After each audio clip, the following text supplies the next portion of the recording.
Welcome to today's episode, and we are going to dive into the fear of failure and the fear of embracing mistakes. Now, let's start by saying that the fear of failing, the fear of making mistakes, they're learned behaviors. As humans, we are only born with the fear of falling down and the fear of loud noises. Every other fear that we've experienced comes from something that you have learned, typically in your childhood, and this will define what you believe today, and it will impact how you feel today. Now, when you look at society, there are consequences to making mistakes, especially at work, right? So consequences in terms of your work, in terms of your reputation. So we're not going to pretend like society doesn't judge and punish. Making mistakes does bear consequences, right? But I've worked with thousands of leaders, and the fear of failure can really paralyze even the most ambitious people. It's a common misconception that mistakes are setbacks rather than an opportunity for growth. And I find that people find that difficult to believe because they don't know how to transform a mistake into an opportunity. But when you are scared of making decisions, when you're scared of being creative, when you're scared of taking risks, these are essential components for a thriving personal life, for a thriving career, and for a thriving business, right? I remember this very, very, very, very distinctly.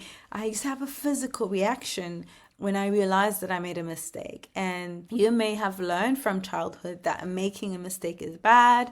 I certainly did. When we made mistakes in my house as a kid, we had consequences, and very often it involved a belt. So of course you will be scared to make mistakes when you're an adult. All this to say that I do understand that it is something that is ingrained in your mindset and in your beliefs. But I'm here to tell you that embracing mistakes can radically change not only your personal growth and your personal life, but it also will affect your capacity to innovate and your capacity to grow inside of your organization. The truth is that when you work in a culture where people are afraid, they're afraid of sharing their opinion, they're afraid of speaking up, that really creates a culture of stagnation. People miss out on opportunities and potentially on providing groundbreaking ideas that will make a difference inside the organization.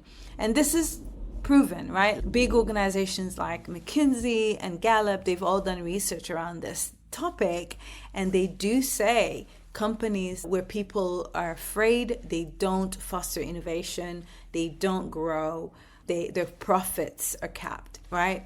So you can't necessarily change the culture of your organization yet, but you can change how you feel about making mistakes and how you treat your team when they make a mistake. So here are some things that I'm going to talk to you about that will help you identify how you behave when a mistake happens and will potentially help you shift your mindset about failure. When you make a mistake, it will trigger a stress response in you, and this will make you feel unsafe. Unless you have done some intentional work on your mind, if you've done mindset work, you're likely to go into one or more of these 4 typical stress responses. So your job here is to identify, and I'm going to share them with you in a minute. I want you to identify which one of these you go into, because the minute you identify what's going on, you have the power to change it. And the issue here is that when you don't identify them, what happens is that the emotion runs you instead of you running the emotion. Instead of you proactively leading, you're reacting to your emotion. All right, so here are the 4 types of responses. They are fight, flight, freeze, and fawn. And I'm going to give you examples for each of them.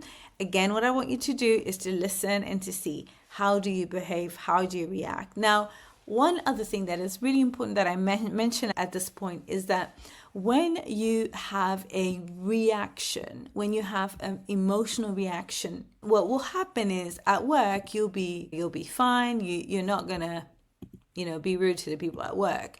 But then what happens that you go home and you will lash out on your spouse, on your children, on your loved ones, because that's how you'll empty up the stress response that is all over your body. And this is what creates tension in your personal relationships that are linked to your responses at work. Okay? It's not your boss's fault if something happens at work and then you go home and you shout at your spouse or your kids, right? It's the way that you're processing the emotion of what happened at work that is affecting the way that you're behaving at home. Okay, really, really important. And again, no shame here. It's happened to all of us. All right, let's go to the 4 responses. So fight is when you get confrontational. The 3 things are mainly confrontation, justification, and denial. So you start fighting and you may become defensive and confrontational, and you're arguing or blaming other people to defend your actions without even looking at the situation or anything. Number 2, justification, is when you become aggressive and you're justifying the mistake and you're insisting that your approach was the best and the most logical choice at the time. Number 3 is denial. In some cases, you might completely outright deny that the mistake was made, even if it's in everyone's face and even if it's in the face of evidence. Okay, the second response is flight. And flight is characterized by avoidance, withdrawal, or distraction. So you may try to avoid discussing the mistake or the consequences of your actions, possibly even physically leaving the situation, leaving the room, because you're like, I'm not gonna talk about this. I'm not gonna discuss this, right? You're avoiding it, right? Or you might withdraw from conversations about the mistake or from responsibilities to avoid facing the issue. Or you may engage in unrelated activities or tasks to distract yourself and others from the fact that there was a mistake. These are stress responses. We behave in that way automatically. And most of the time, we don't realize this is what's going on, right? Okay, number 3 is freeze. Freeze is characterized by inaction, silence, or overthinking. So you may become unable to make a decision or take action to correct the mistake. You can't make a decision. You can't take action. Like you're stuck, right? You're stuck. Number 2 is silence. So you go into silence when the mistake is brought up and you're unable to find words or respond to the questions about what happened. Another thing that I've seen actually is kind of similar is when people, they start ignoring others. For example, I worked with a manager once, and he would when people in his team made mistakes, he would completely ignore them. Like he would literally stop, give them the silent treatment. And it's like, what are you doing? You can't do that, right? You need to address the situation. But that was a stress response. People behave in these ways, not because they're evil or they're horrible people. They're stress responses. They're automatic responses that they're not even many times aware of what they're doing or the consequences of what they're doing. And sometimes they are aware. They do it on purpose, but they do it on purpose because it's a response. That's how they cope with their own emotional dysfunction. And so, again, no judgment here, but being aware of what you're doing will get you a step closer to being able to deal with it in a different way. All right, overthinking. You maybe get stuck in the loop of overthinking the mistake, and you think about it over and over and over again without moving towards a solution. You have no intention of coming up with a solution, but you just stay in the loop of feeling bad about it, thinking about it again and again. Okay, the next and last one is fawn. So this one is very typical with women, and where the 3 kind of things that characterize it is pleasing, overcompensating, and seeking reassurance. So you made a mistake, and then now you may immediately attempt to make amends by excessively apologizing or trying to please those who were affected by the mistake, or even overcompensating. You take on additional tasks and responsibilities beyond what is necessary to make up for the mistake that you made.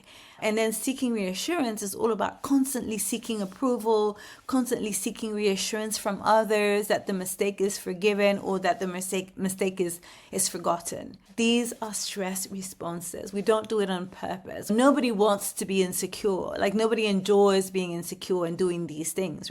The thing for me here is that you need to understand that these responses, they either run you or you run yourself. And that's why self-leadership for me is the most powerful tool that a manager can have, because when you identify the things that are running you, then you can make a powerful decision to take your power back. So what I'd like you to do is to reflect and go, okay, take a few minutes and say, okay, I typically either I fight or I fawn, right?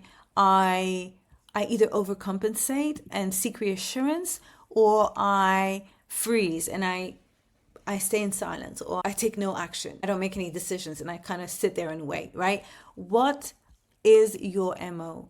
Because again, when you know your MO, the minute you identify what's going on, you have the power to change it. But the issue is when the emotion is running you, you're reacting and you're not leading yourself. Cool. I hope you find this helpful. Let me know, and I would so appreciate to hear back, and I'd like to see if this is resonating with you. So lovely to have you here again, and I'll speak to you soon. Bye for now.